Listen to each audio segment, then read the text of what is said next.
Fala pessoal, tudo certo? Eu sempre tento fazer a introdução com cerca de 1 minuto, porque eu não gosto de me estender muito, eu acho que vocês podem ir embora.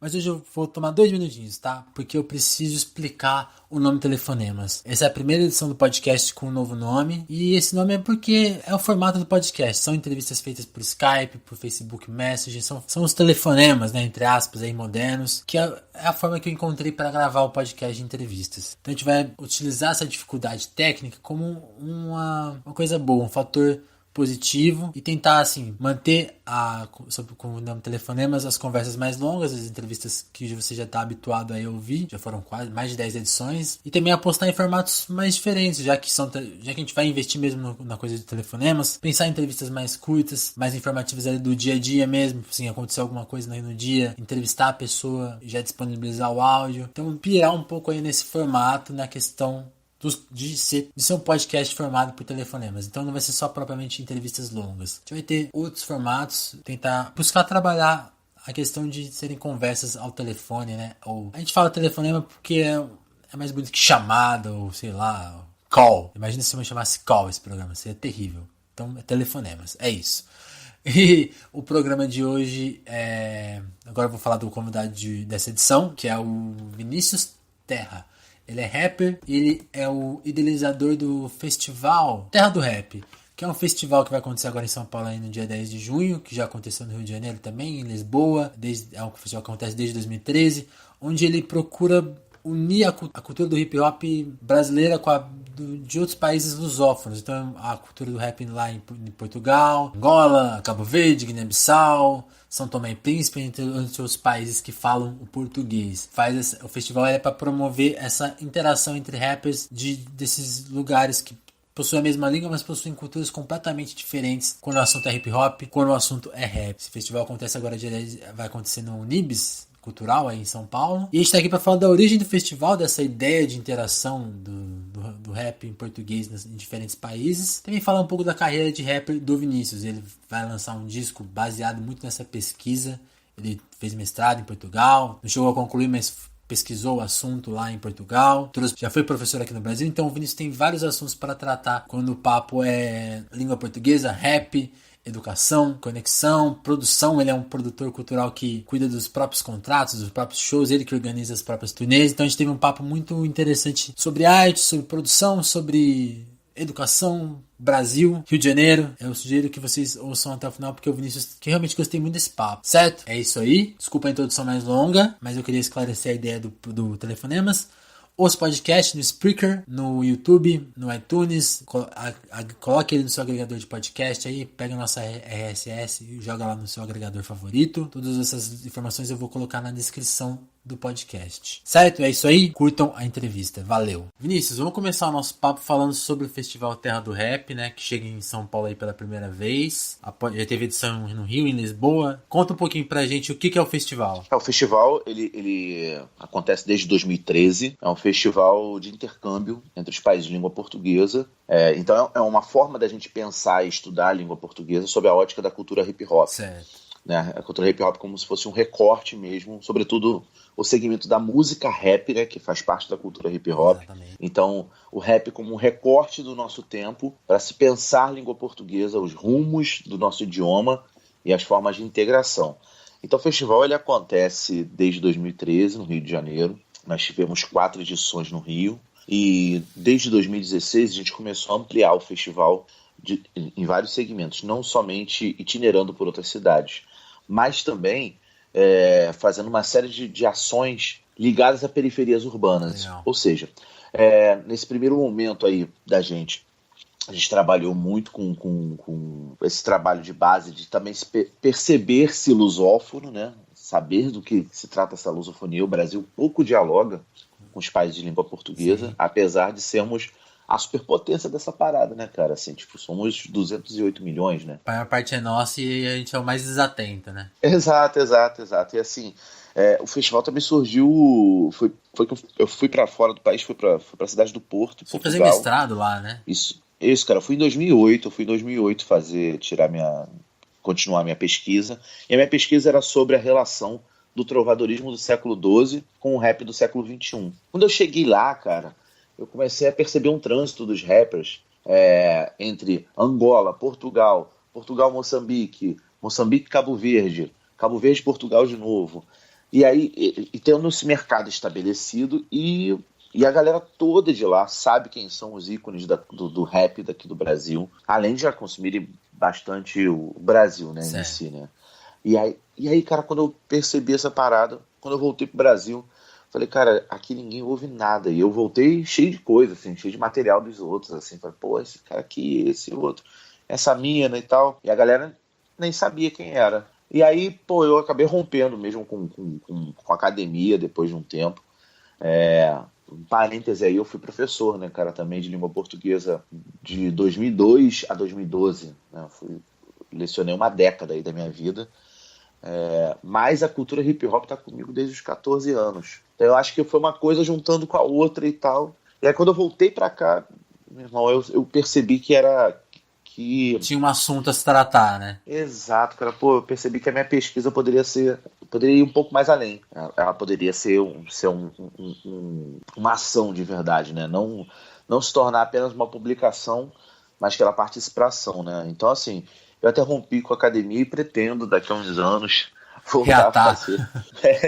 Voltar a fazer o mestrado, doutorado aí. Entendi, você em algum momento. Você acabou não completando o mestrado, mas resolveu partir para ação, né? Voltou pro Brasil e falou, vou colocar isso tirar do papel, né? E transformar no projeto. Isso. Legal. É isso, eu fui para lá, voltei pro Brasil quando eu tive a oportunidade, voltei para lá mais uma vez e acabei ficando 2 anos nesse trânsito, me percebendo mais presente numa corrente de nova lusofonia, ou seja, de pensar também no Brasil como protagonista disso. E aí foi essa parada, cara. Então, assim, a gente trouxe no festival, a gente trouxe gente pra caramba, assim. Eu comecei a fazer essa alusão de terra mesmo, de ser a terra do rap festival, né? Pensar que o Brasil poderia ser essa terra protagonista e anfitriã dos outros países de língua portuguesa sob a ótica do rap. Depois disso, cara, a gente começou a alastrar o festival com workshop, palestra pra caramba, oficina, batalha de MCs. Teve uma batalha que premiou, foi a primeira batalha de língua portuguesa que existiu, e essa batalha a gente premiou, ao invés de dar um dinheiro pra pessoa, como normalmente é a batalha dos MCs, essa batalha era temática. E o prêmio era um intercâmbio em Portugal, sacou? E aí, pô, foram 98 inscritos. Aí quem ganhou foi um garoto de Manguinhos, um menino cheio de disposição, tem 21 anos, sacou? Eu tenho 36 agora, então pra mim é um menino, sim, né? E aí, e ele foi comigo agora nessa edição de Lisboa, que a gente fez lá. O prêmio dele foi ter essa vivência. E agora estamos chegando em São Paulo, cara, convite do Consulado Geral de Portugal para fazer um dia muito simbólico, que é o dia 10 de junho. Dia 10 de junho é dia de Portugal, mas além de dia de Portugal, é dia de Camões, o dia das comunidades e culturas lusófonas e tal. Então, para a gente tem um peso também muito forte realizar isso aqui no Brasil. Realizar em São Paulo. São Paulo é a maior metrópole lusófona, a maior metrópole de falantes da língua portuguesa. E é isso, assim, vai ser um domingo bonito. 10 de junho, pô, vai ser cedo. A gente conseguiu também com o consulado manter a filosofia do próprio festival, que se ele não for entrada franca, que seja um preço popular, e vai ser entrada franca às 5 da tarde de domingo. E é domingo, né? Eu vi você falando uma coisa de sábado, né? De sempre ser um evento muito para todo mundo poder ir, né? Tem essa coisa, né? Tem esse cuidado. É essa a ideia, cara. Eu acho que é o meu coração de pedagogo batendo forte ainda. É legal. Isso. Você tocou nesses assuntos, eu queria muito saber, assim, o que veio... Você até comentou da idade que você começou a fazer rap e tal, mas conta pra gente, o que veio primeiro, o rapper, o articulador cultural ou o professor de português e literatura, assim? Como que... Porque você você cresceu entre a Pavuna e o Meriti ali no Rio, que é município do Rio, né? A Baixada Fluminense. Cara, o que veio primeiro foi a cultura hip hop, antes até do rap. Foi mesmo perceber tudo isso com 14 anos. Mas foi, coincidentemente, cara, minha primeira música, meu primeiro single mesmo, só saiu oficialmente em 2003. Certo. Ou seja, eu já tinha 1 ano de vida como professor. Mas não é porque eu quis, não, cara. Foi porque eram as dificuldades, né, mesmo das coisas. Cara, você não conseguia produzir uma música como hoje, né? Então, o meu som, a minha primeira música demorou 2 anos para ficar produzida, porque eu queria uma música bem feita, legal, que eu tivesse um beat autoral. A essa altura, se a gente falando um pouquinho dos anos 2000 aí, do início, final dos anos 90, né, 1990, até início dos anos 2000, muitos rappers tinham beats que eram loops com um sample descarado, né, de um artista, né, tipo, a gente tem um clássico, né, que é um disco pra mim que é uma referência, e é uma mudança mudança das águas, sacou? No rap brasileiro, que foi o Sobrevivendo no Inferno, do Racionais MCs, que fez 21 anos agora, já tem 21 anos esse disco. Cara, quando saiu esse disco, você tem ali muitos samples dos recortes de Portishead, você tem do Tim Maia, né? Você tem vários recortes gigantes, né? De beats, né? De samples. Então eu quis fazer uma música do jeito que eu ouvia e perceber se eu conseguisse. Então, cara, demorou 2 anos para ficar pronto. Até ficar pronto e eu começar também ter uma grana para poder divulgar, mais 1 ano. Então, saiu em 2003 meu primeiro som, né? E aí eu já estava lecionando nessa altura. E era escola pública? Como que era esse rolê de lecionar? Não, cara, no início eu trabalhei uma porrada de escola particular, mas, cara, escolas particulares que um dia você tinha giz, outro dia você não tinha professor, né? Trabalhei assim, muito na Baixada Fluminense, trabalhei muito na Zona Oeste profunda mesmo, tô falando de Paciência, Sepetiba, Cosmos, dentro de São João de Meriti também. Só depois que eu comecei a lecionar mesmo em escolas públicas, né, tanto no município como do estado. E é isso, assim. Então eu acho que tudo, na verdade... Foi tudo ao mesmo tempo. Cara, tinha até uma confusão isso na minha cabeça, assim, de, pô, sou professor, sou rapper, o que eu sou e tal... Cara, eu acho que foi tudo unindo, sacou? Foi tudo somando e eu não me vejo mesmo só um rapper, ou não me vejo só um professor ou só um articulador. Eu acho que é tudo misturado, legal, cara. Entendi. Mesmo na minha vida. E é legal que, voltando a falar do festival, o festival acontece ao mesmo tempo que você tá fazendo uma coisa que quando eu li, achei muito legal, porque eu tô acostumado a acompanhar a música e eu tento perguntar isso pros músicos e nunca ouço essa resposta, que eu acho que é até uma resposta dura de se dar, mas eu vejo muita dificuldade em se realizar shows pelo país, assim, e você tá fazendo uma turnê muito legal agora no último mês, que se passou por Ouro Preto, BH, Rio, Curitiba, Porto Alegre, São Paulo, anotei tudo aqui, ó, Floripa, Niterói, para lançar um single, né, que tá antecipando o seu próximo disco. Conta sobre o single, sobre essa turnê. É isso. Cara, isso aí foi de uma grande coragem também, sacou? Eu acho que é também o tempo que eu também tenho de articulação pelo país. Eu vejo que essa ilusão, também morando o tempo lá em Portugal e circulando pela Europa, meu primeiro disco eu lancei em 2008. Ele chama-se Quando a Bossa Encontra o Rap. Foi justamente no ano. E a ideia do disco era pensar nesse casamento, tipo... E se a bossa nova e o rap se encontrassem, sei lá, na praia ou num baile funk? O que ia sair? O que ia sair disso? Tipo, que casamento seria esse? Então, assim, a ideia desse disco era uma ideia de um Rio de Janeiro plural, né? E se ele se encontrasse, né? E aí um recorte mesmo social, tipo, a bossa nova enquanto uma música feita por pessoas com uma situação financeira legal, uma vida bacana, pessoas mesmo, né, a gente tem um histórico da bossa nova, né, cara? Você tem pouquíssimas exceções, cara. Eu adoro bossa nova, acho sofisticado pra caramba, colocou o Brasil realmente em outro patamar e tudo mais, mas é esse o papo. Tipo, você não teve fulaninho, sei lá, não sei das quantas, fulano de tal, que nasceu, sei lá, em Madureira e foi um ícone da bossa nova. Você não teve, você teve aquela galera mesmo Zona Sul, né? Foi datado e territorializado. Assim como o rap naquela época. Hoje o rap alastrou, né? O rap tá em todas as camadas sociais. Mas eu pensei nisso. E aí quando eu fui lá pra Portugal estudar, acabou que eu lancei esse disco aqui, tive a oportunidade de estudar fora. Cara, eu levei o disco embaixo do braço, essa coisa. E tentei alguma coisa lá. E consegui excursionar. E acabou que eu era meu próprio produtor. Eu era meu próprio manager. Né, e me virava e consegui tocar pelo território europeu e consegui distribuir na época pelas lojas da Fnac. Legal. O disco lá. E aí quando isso eu acho que veio também na minha bagagem. Eu percebo muito que os artistas, cara, eu sei, cara, que é difícil pra caramba, mó ralação. Cara, teve uma porrada de data aí nessa turnê que caiu, foi remanejada, mas deram certo, sacou? Por exemplo, a data de Porto Alegre devido à greve dos caminhoneiros, que era para ser no final de maio, no dia Nossa, 26 teve de isso maio. ainda, né? Foi adiada para 9 de junho, ou seja, véspera do nosso evento em São Paulo. Então, véspera do Terra do Rap. E aí o que eu percebo mesmo da galera é que, assim, cara, hoje a gente tem tanta autonomia para poder trabalhar, tem tanta facilidade na coisa, que se a gente não meter a mão na massa mesmo, cara, se a gente não correr atrás, Esquece. não vai. Não vai, mano, não vai rolar. Nem todo mundo, tipo, nem todo mundo, cara, tem grandes contatos, nem todo mundo tem a sorte de alguém apadrinhar, sacou?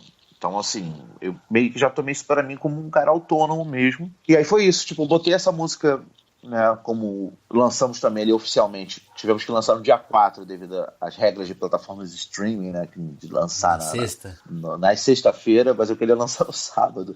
Sábado era 5 de maio, 5 de maio era dia da língua portuguesa, e eu tracei uma turnê que começasse dia 5 de maio, dia da língua portuguesa, e terminasse 10 de junho, dia de Camões com Terra do Rap. E aí fui pensando lá na frente, tipo, cara, já vou lançar, o NBC já vai estar aqui, que é a minha participação especial. Falei, pô, cara, vou segurar o cara até o Terra do Rap, que vai vir depois outro convidado. É juntar coisas também, né? E foi isso, assim, cara, foi turnê de single, isso já não acontece no mercado brasileiro há muito tempo, tirando pessoas que são mainstream. E eu acho que eu também quis mostrar um pouco isso, essa força mesmo de, cara, vambora rodar o país, vambora fazer essa história. E que tá acontecendo, agora já tá terminando, né? Tá no seu finalzinho aí e fechando com Terra do Rap. O que foi mais fácil? Produzir lá na Europa ou produzir aqui? Ou o que foi mais difícil? Na verdade, eu penso que são lógicas diferentes. São lógicas diferentes. Lá se tem menos preconceito com o próprio artista falando por ele, sacou? Aqui ainda é uma coisa. Você acha que pega mal?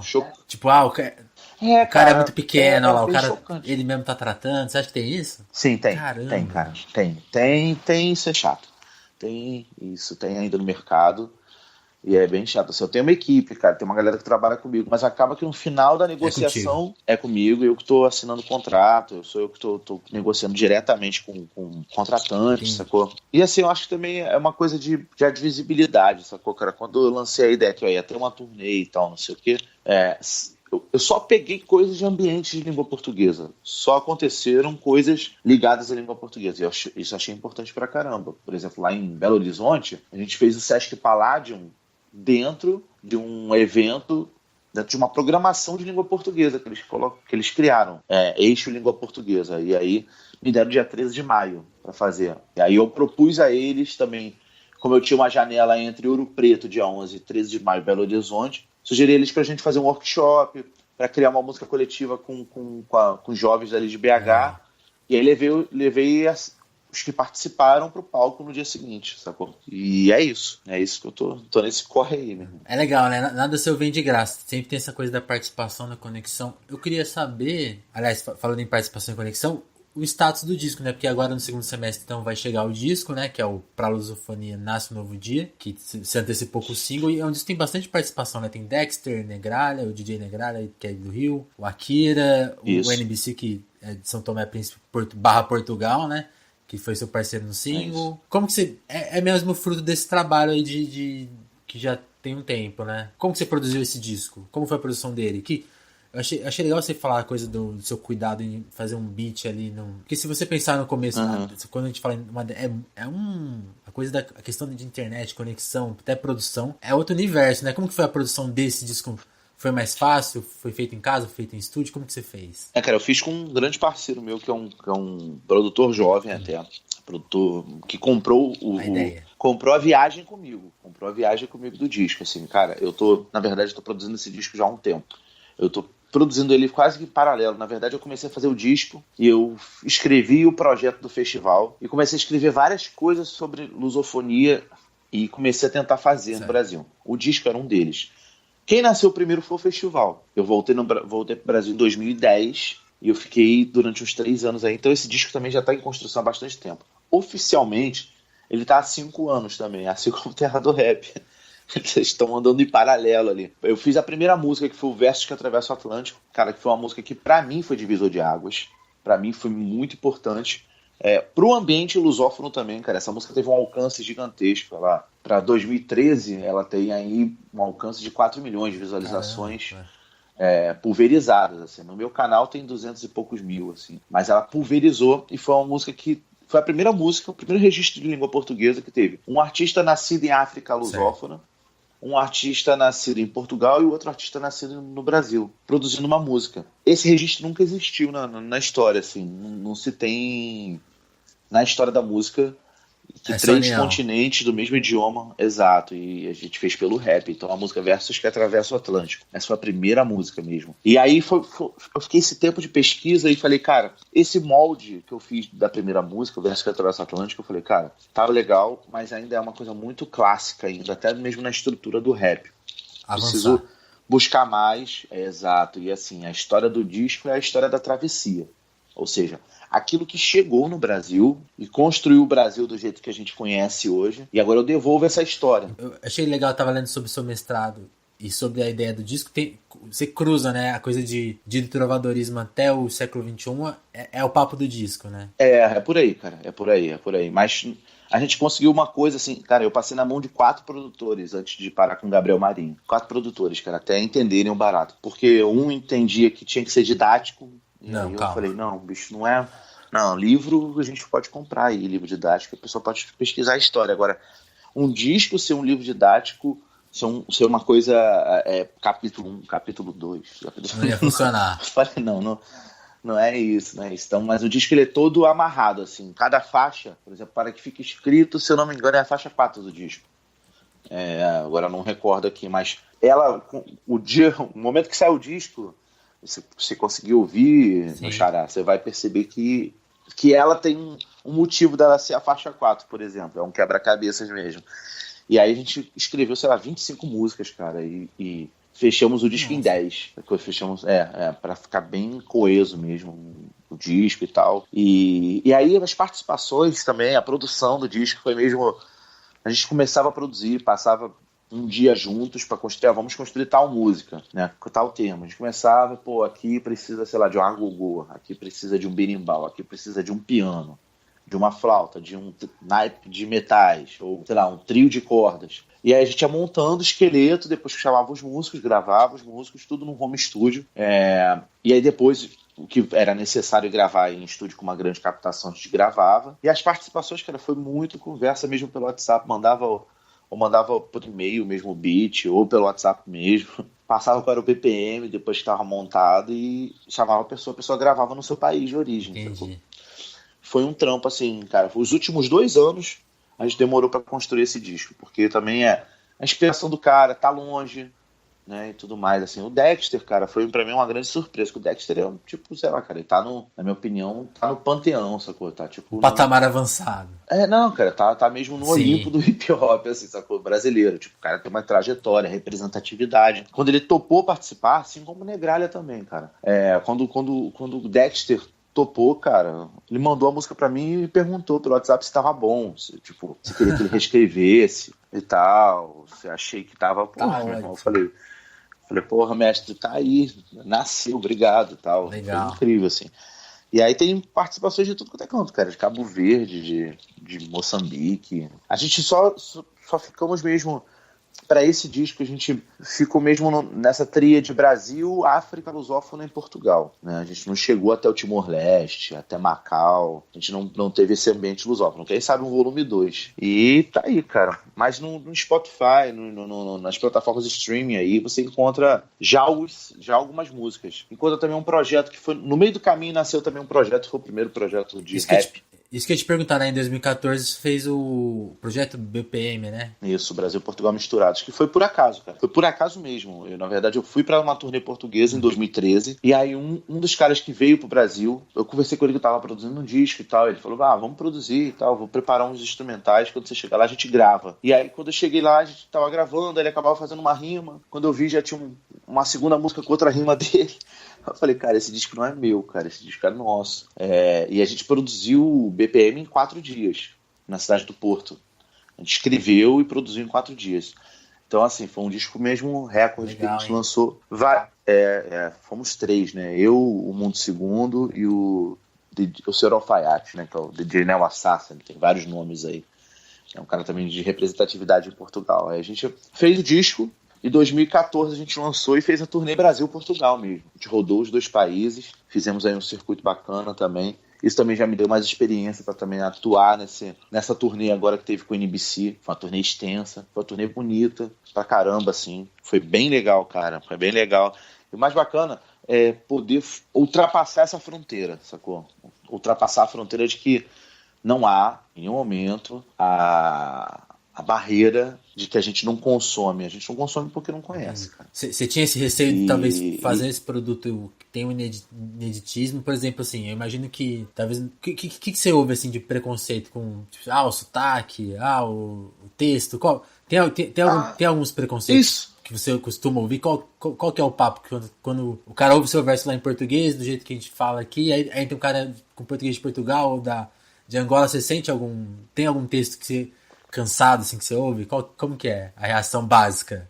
Sim, tem um pessoal que fala, pô, cara, você poderia ter feito um disco com um rapper da França, um rapper dos Estados Unidos, outro do Japão. Eu falei, cara, isso já foi feito. Eu falei, isso já existe, cara, isso já existe. Galera mainstream aí grava com norte-americano toda hora. E eu falei, cara, a minha ideia é a história da bandeira do rap lusófono. Cara, é muito mais trabalhoso?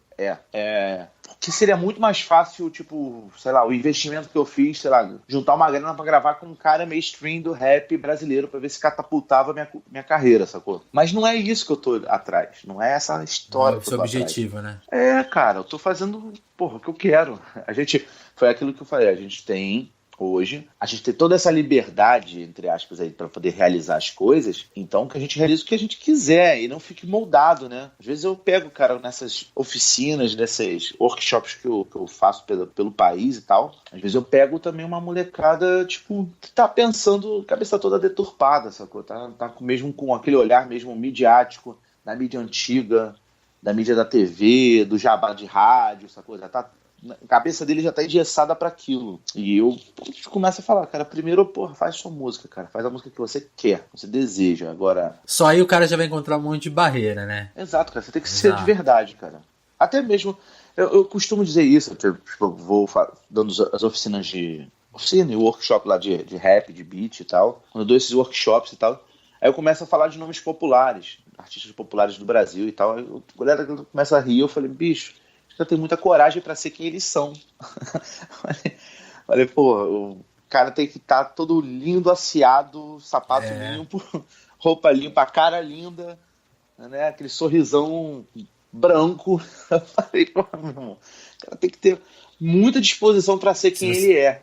Pensa... Então não ridicularize, porque assim, aquela é a verdade dele. Então, aí eu digo, se essa é a tua verdade, vai fundo, meu filho. Segue aí.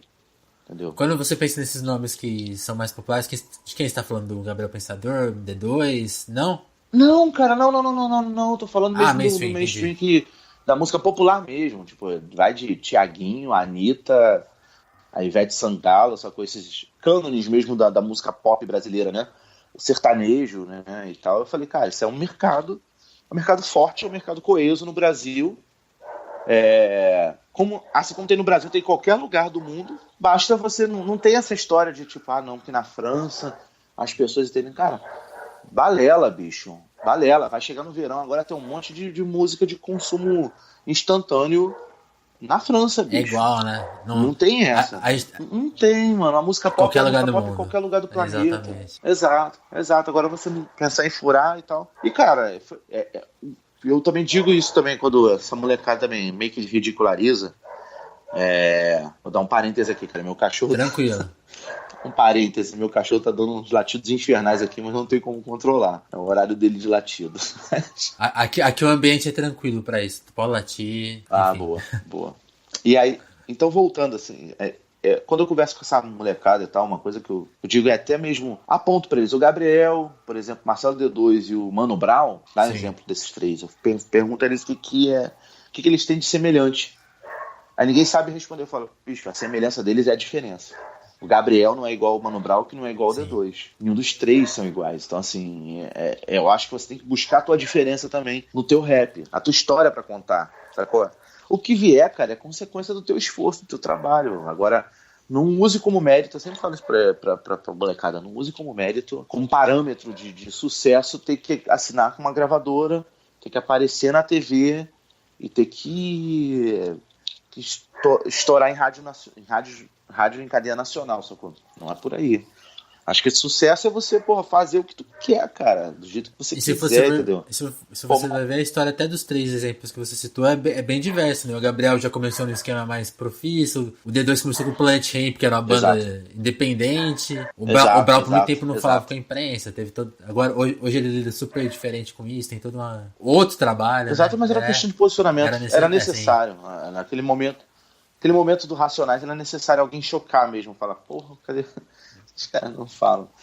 E é isso, cara. Eu acho que é por aí. Eu acho que cada um tem que buscar a tua verdade. O mal ou bem, cara. Pô, eu dentro desse trabalho que ainda nem lancei o disco, pô, consegui rodar o país. Tudo bem que foi no eixo sul-sudeste. Mas já é muita coisa, né? Cara, é muita coisa. Cara. Aí eu olhei há pouco tempo o cartaz assim. Eu tava até organizando os destaques do highlight do Instagram, né? Agora eu tava dando uma organizada e falei, porra, cara, a gente fez muita coisa. E é o que eu te falei, assim. eu vejo pouca gente fazendo turnê assim, seguidinha, assim, né? Parece que realmente é só uma coisa pra gente com muito nome, mesmo os nomes grandes não fazem mais o Brasil inteiro, é foda. Uhum. Cara, eu sou meio. Eu vou te confidenciar que eu sou um tanto romântico, cara, com essas coisas. Eu gosto de fazer e sigo em frente, entendeu? Independente das tendências de mercado. Tá? Independente das tendências de mercado, por exemplo, hoje o Instagram ser um editorial de arte, né? Um editorial de fotos do artista e tal, sei lá, fumando cigarro na janela, dando rolê na praia, sei lá, tô dando exemplos, tatuando o braço, e a música ficar em segundo lugar, em segundo plano, não é uma coisa que me agrada. Então, assim, eu tento mostrar por A mais B que aquilo que eu acredito é o que vale, pra mim, pelo menos. Então, assim, eu tenho que ser honesto comigo. Então, cara, quando eu fiz essa turnê, tive que ser honesto comigo. Falei, cara, é isso que eu quero, é isso que eu vou bancar, vou pra frente, vai ser um puta trampo, vai ser, mano. Pô, por exemplo, agora com essa greve dos caminhoneiros, e assim, meu xará, só te falando rápido assim, cara, tudo é muito mais fácil você desistir. Sacou? Com esse lance da greve dos caminhoneiros interrompido agora, e pronto. Cara, rolou, e aí, poxa, o contratante falou, vamos deixar passar um tempo, não sei, no segundo semestre, quando o disco saiu, eu falei, não, bicho, não, a gente fez um contrato num valor de turnê de single, numa turnê de disco, e assim, você também tem que ter peito, sacou, cara? Tem que, olha, não, vamos embora refazer, vamos recalcular rotas. E eu, assim, uma dica até... Tava falando que não vê muitos artistas assim, cara, normalmente eu cobro o valor colocado. O que é isso? Então, assim, o que é o valor colocado? É tudo, né, cara? Tipo, o cara me paga o cachê e o cachê já tem a hospedagem, a alimentação, o traslado, o pagamento da passagem aérea, tudo, cara, eu já fecho tudo. É uma logística pesada pro artista, sacou, fazer. Mas eu prefiro ter essa total autonomia comigo do que deixar na mão do contratante, sacou? Em alguns casos eu deixo, mas, cara, essa turnê, por exemplo, toda, em 100%, eu fechei, todos os valores foram valores colocados. Eu que geria. Entendi. Sacou? E aí aqui eu vou mais response e mais independência, né? Cara, por exemplo, essa data de Porto Alegre, a gente remanejamos as passagens, sendo que 2 da equipe não vão poder estar no dia 9. Eles já estão com a agenda comprometida para outra coisa que eles tinham me perguntado. Eu falei, cara, tá liberado dia 9.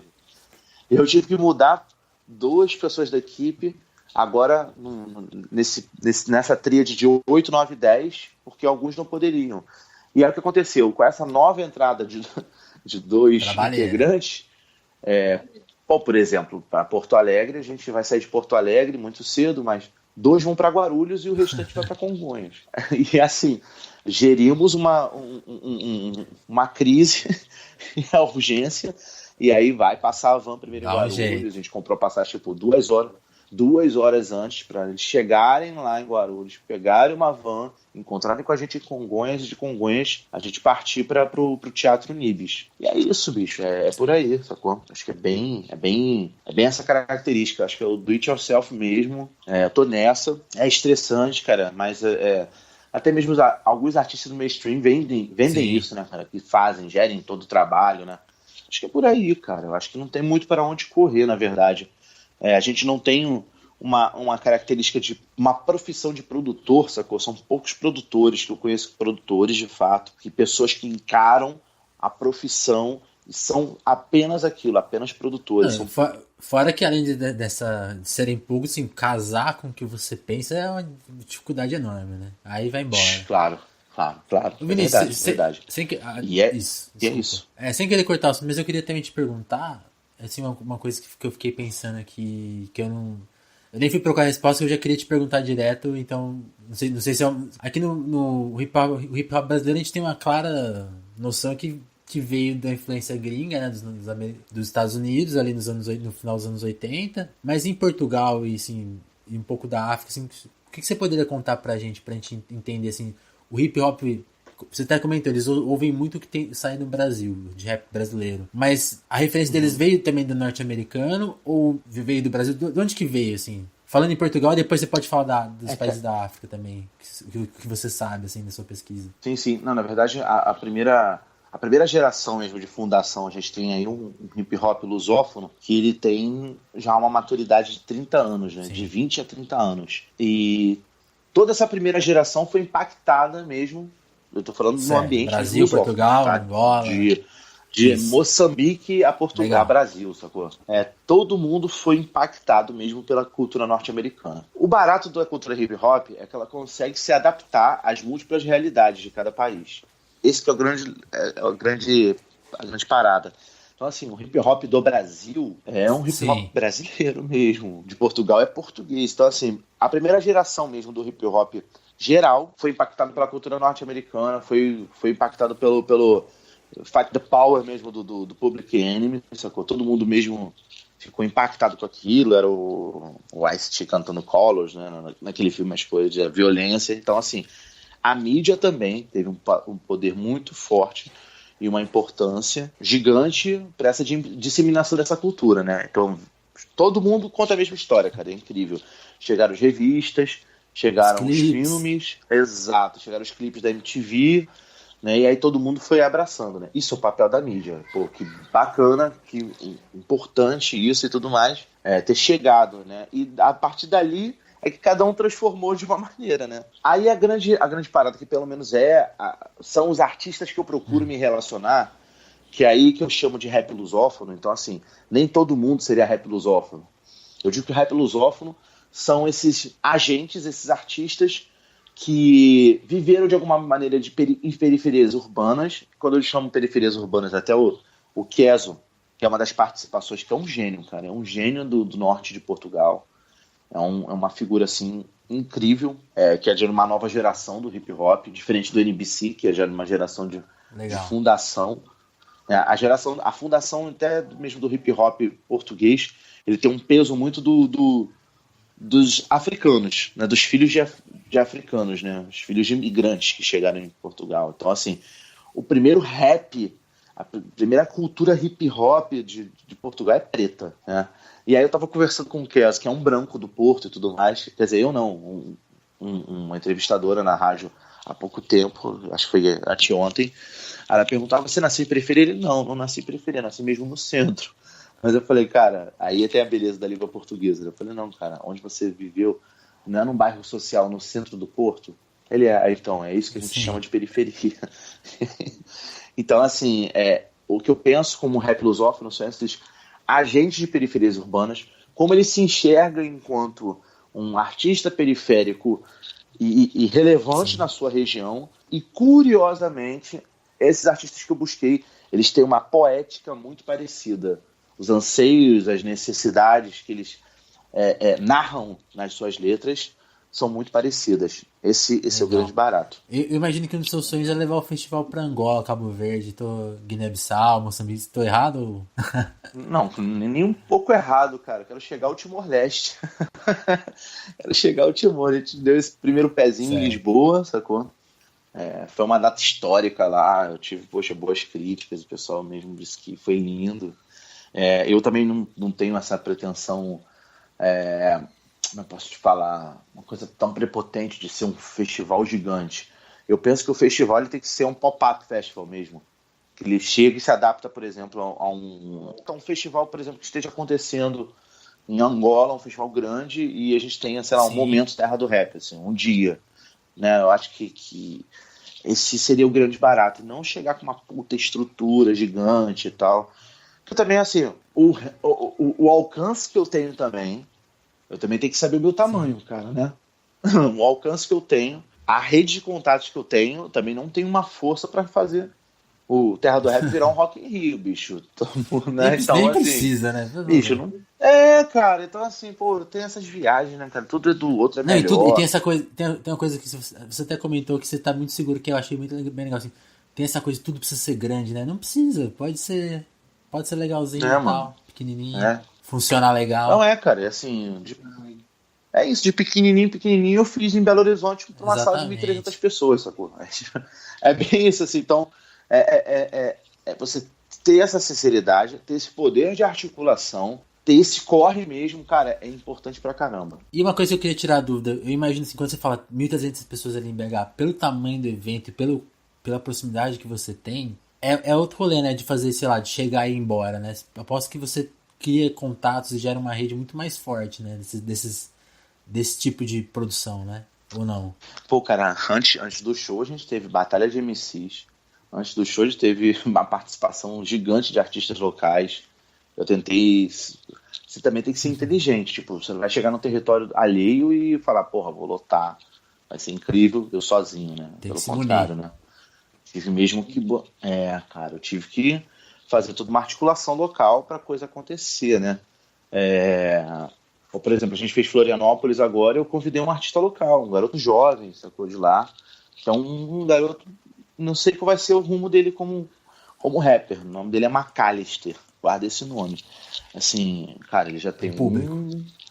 uma galera, é um público local apaixonado pelo trabalho dele, um papo de seita mesmo, sacou? Talvez seja porque ele ser muito jovem, né? E a juventude tem isso, né? A juventude vai seguindo, né, suas veste a Sim. camisa, né? Compra a camisa mesmo, né? Compra a camisa da banda e vai lá, né?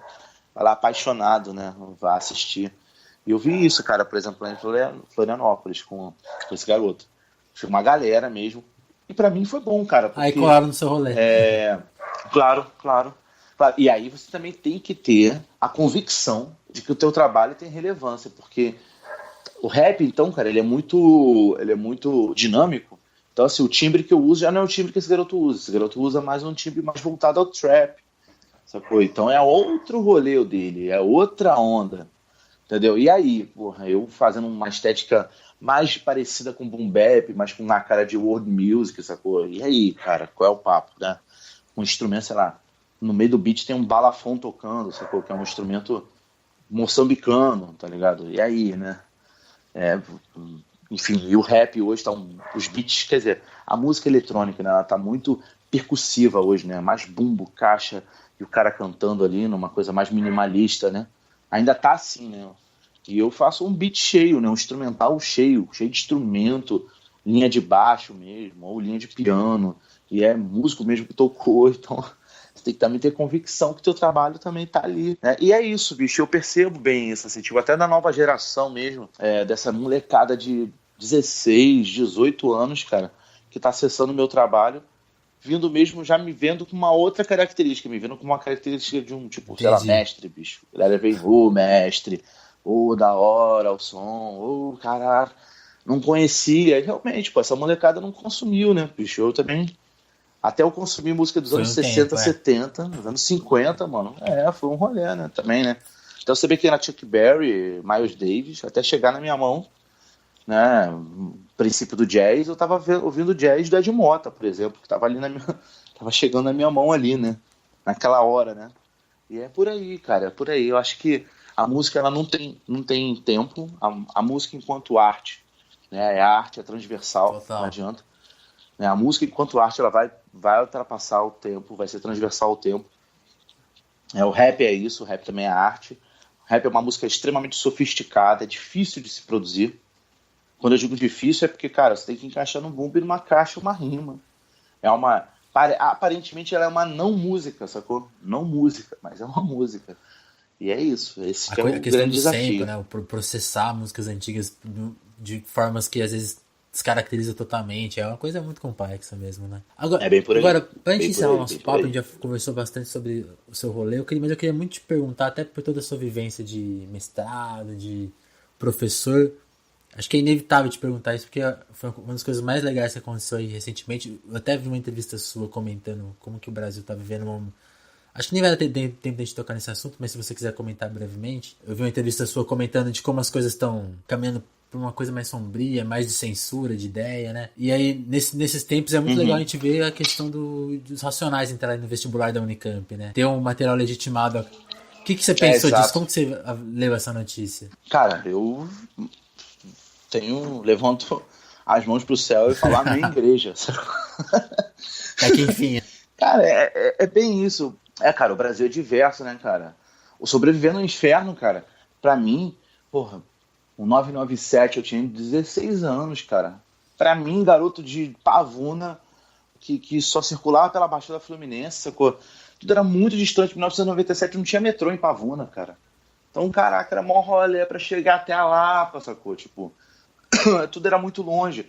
E aí eu vi aquilo, bicho, pra mim, porra, me impactou pra caralho. Tipo, eu falasse, bicho, eu sou um sobrevivente no inferno, eu tô olhando a vida de uma maneira diferente. Eu poderia aqui agora, é muito mais fácil, e assim, bicho. Na minha vivência enquanto ser periférico, porra, eu perdi. No meio da minha trajetória, eu olho pra trás, mano, eu tenho poucos Caramba. amigos, sacou? Poucos amigos que ficaram, a galera, porra, vai cair mesmo. Tipo, quantas vezes eu ouvi isso, bicho? Porra, vamos embora fazer uma saidinha de banco, roubar aquilo ali, vamos fazer uma treta, sacou? Porra, é comprar não sei quanto de cocaína e vender. Porra, eu vivi isso, sacou? Ao meu redor. O tempo todo tava ao meu redor aquilo ali como Sim. facilidade, sacou? Porra, é muito mais fácil, bicho. Você tem. Meu irmão, você precisa comprar botijão de gás. É tipo, meu irmão, tua irmã tá chorando porque não tem comida. E aí, cara, você no meio da miséria, tu tá ali. Porra, aí tu jovem, cara, porra, a juventude passa por um processo.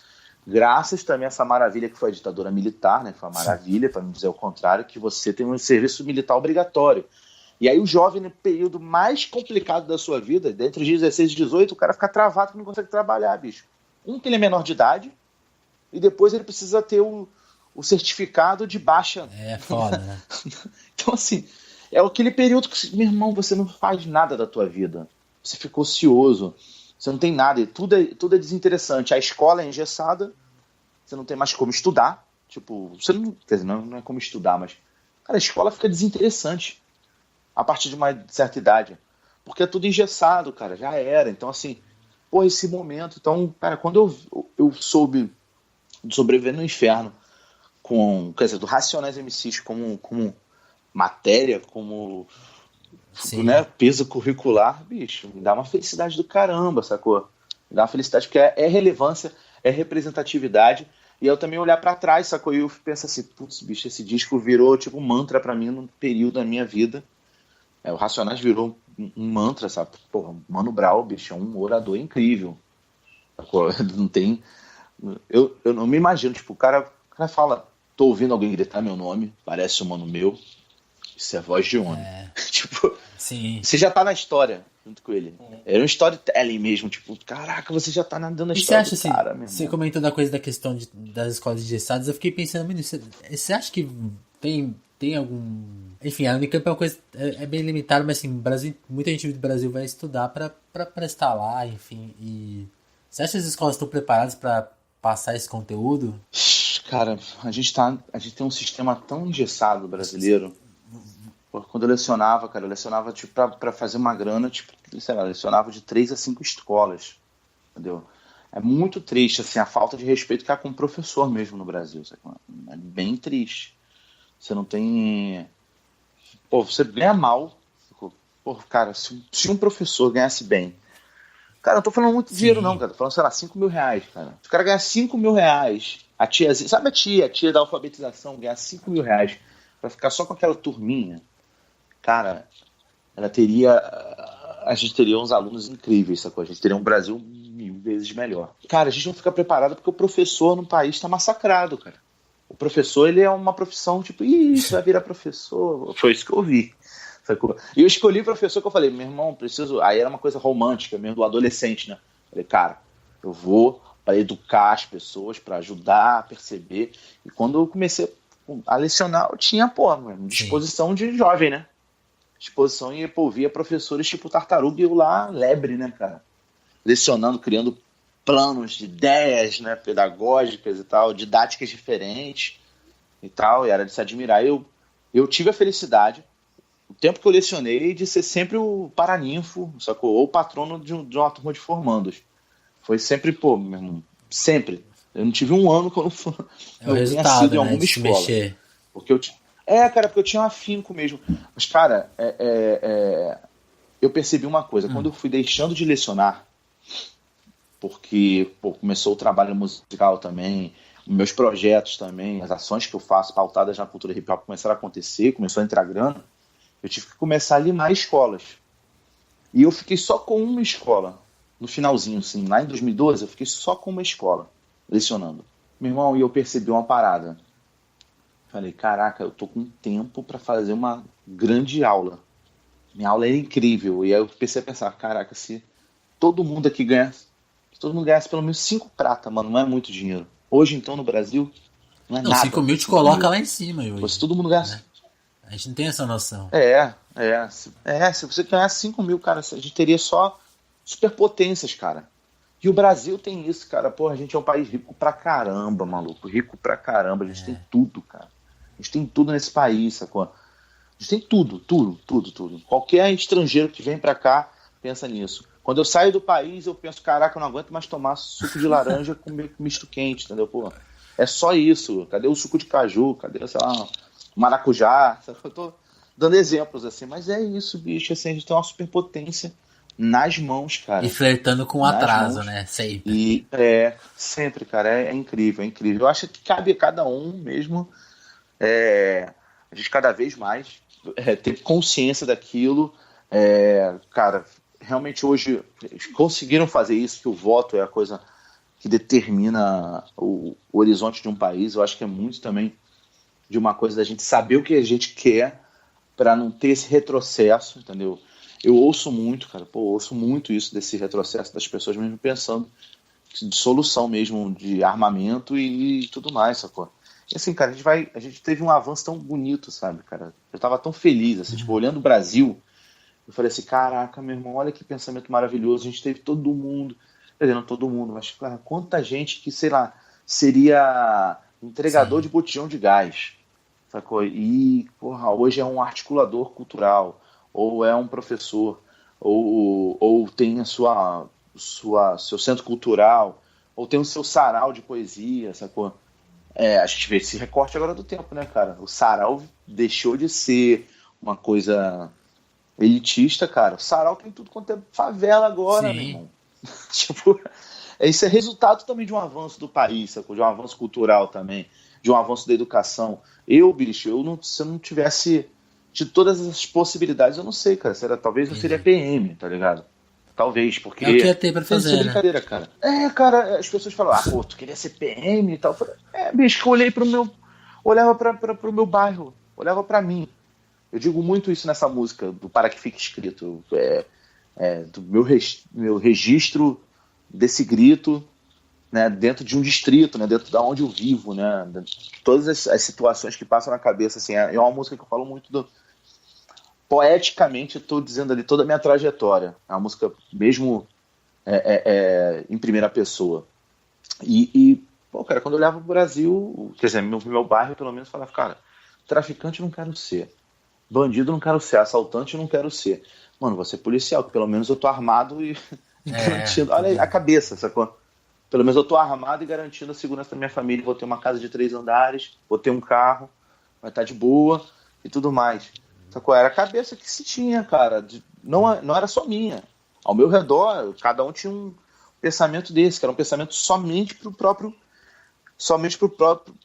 né, perímetro, né, onde se É o vive. que você comenta naquele E, cara, verso ali. Eu não sei nem se é a parte sua, mas tem aquela coisa, o Vale do Silêncio, né? Aquela coisa de. Ali você deturpa qualquer ideia de futuro, né? Esse silêncio, essa falta de exato. comunicação. Isso aqui é um vale do silício? Não, é o vale do silêncio. Tipo, né, você tá num buraco em silêncio, né? Tipo, você não tem.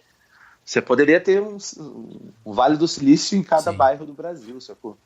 mas não é assim, né? E é por aí, cara, é por aí. Eu acho que vale muito a gente ter muita convicção naquilo que se quer, não ter medo, cara. Eu acho que o medo é o grande barato, sacou? Tipo, o medo é o grande. Não posso te dizer, cara, assim, só pra fechar isso. O medo é o grande produto que se vende nos últimos anos, sacou? Para a população. Quer Sim, dizer, para a população, para o mundo, né? O medo, né? O medo do cara explodir com um avião o teu prédio. O medo de assim, encostar em uma pessoa de África e pegar uma doença incrível. O medo, sabe? O medo vai sempre. Agora, o medo de repente, todo o tráfico virar o país, virar uma sim. grande guerra civil. O medo do que o assalto, não sei o quê, mano. E aí a gente tem essa beleza aí, cara. Eu não sei quem foi que tramou isso. Eu não sei quem tá por trás disso tudo que aconteceu. Mas, pô, cara, a greve dos caminhoneiros foi foda. Minha filha é vegana, não teve comida mesmo, sacou? Eu fiquei bem preocupado, comecei a comprar coisa enlatada pra ela. Ela nunca tinha comido nada industrializado. Fui com ela no mercado, não tinha nada, sacou? Minha filha tem 2 anos, nunca comeu nada animal e nada industrializado, teve que comer durante essa semana. Cara, os caras trancaram o país. Na boa, eu vejo beleza nisso. Eu falo assim, meu irmão, tem que fazer. A gente tem que realmente mostrar que veio. Pô. Cara, os caras nem sabem o que estavam falando. Tipo, tem muitos aí que davam entrevista e nem sabiam o que tava se passando. Mas todo mundo cooperou e falou: vambora, meu irmão. Tá Exatamente. foda essa situação. Não sei quem foi que fez toda essa manobra. Eu não tive esse período para apuração, mas, cara, se tu para além disso, é belo ver que o Brasil foi trancado, sacou? Tipo, as pessoas acabaram Em com o uma Brasil semana. É. em uma semana, tipo, ó, não tem, acabou pra você, não tem mais comida, não tem mais nada. E agora? Né? Vinícius, pra Por aí. fechar, assim, como eu não sei se eu te falei na hora que a gente tava combinando a entrevista, mas é um podcast que tá no começo e a gente, até os seus exemplos aí foram muito inspiradores, assim, eu penso muito nisso na produção do podcast, de não é buscar o convidado mais popular, mais famoso, é criar uma comunidade de gente que vem aqui falar e que também se torne ouvinte, que traga mais amigos pra perto, pra gente sempre ter um espaço para conversa e divulgação. E, então, por isso que nessas primeiras entrevistas eu tô perguntando para todo mundo quem você quer ouvir? Quem seriam as 3 pessoas que você traria pra gente conversar aqui, que renderia uma bela entrevista, uma pauta legal, gente interessante? Quero que você me indique aí 3 nomes assim, que esteve na sua cabeça agora. Que você teria assim Você pra trazer pra poder gente. falar, legal? Cara, se for a nível nacional, eu indicaria o Legal, Rodrigo Ogi. Eu indico o McAllister também, que é uma pessoa interessante. E eu indico a Letícia Brito, que é uma poetisa, legal. de Slam Poetry. Então, eu acho que são pessoas interessantes. Apesar da Letícia não ser do ambiente da música, mas é uma figura interessante Sim, não, aqui a gente não vai para falar só de conversar. música não, legal. Nisso, queria te agradecer pelo papo, pela conclusão aí, foi muito legal. Muito obrigado pela entrevista. Eu que agradeço, meu xará. Valeu, até mais. Valeu, valeu, cara. Forte abraço.